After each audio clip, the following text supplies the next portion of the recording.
Sabda TV. Kemudian waqala sallallahu alaihi wasallam, Nabi sallallahu alaihi wasallam di dalam hadis yang muttafaq alaih, bahkan ini termasuk wasiat yang beliau sampaikan di akhir hayatnya. Termasuk wasiat yang beliau sampaikan di akhir hayatnya. Kalau ada yang disampaikan di akhir hayat, ini menunjukkan apa? Satu hal yang sangat penting. Nabi sallallahu alaihi wasallam memperingatkan dengan mendahulukan satu laknat. La'anallahu al-yahuda wan nasara. Allah Subhanahu wa taala melaknat. Siapa yang dilaknat? Al-Yahud, orang-orang Yahudi, wan Nasara, dan juga orang-orang Nasara. Kenapa? Mereka sampai dilaknat oleh Allah Subhanahu wa taala. Berarti perbuatannya ini adalah perbuatan yang sangat mungkar.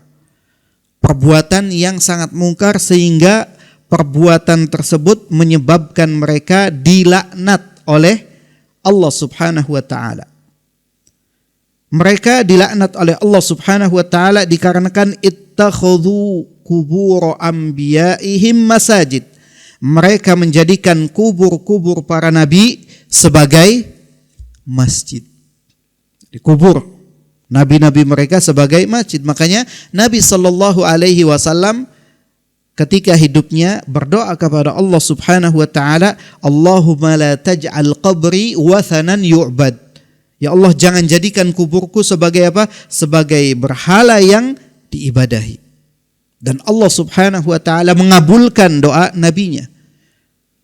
Walaupun sudah mengalami perluasan Masjid Nabawi, tetap dihukumi terpisah dengan kuburan Nabi sallallahu alaihi wasallam. Kenapa? Karena ada tiga lapis bangunan yang memisahkan masjid tersebut. Walaupun ketika awal terjadi perluasan yang memasukkan kamar Aisyah radhiyallahu anha itu diingkari oleh para sahabat. Yang kemudian dilakukan pembuatan beberapa bangunan yang dengannya itu menjadi terpisah. Orang-orang Yahudi dan Nasara itu menjadikan kubur para nabinya sebagai masjid.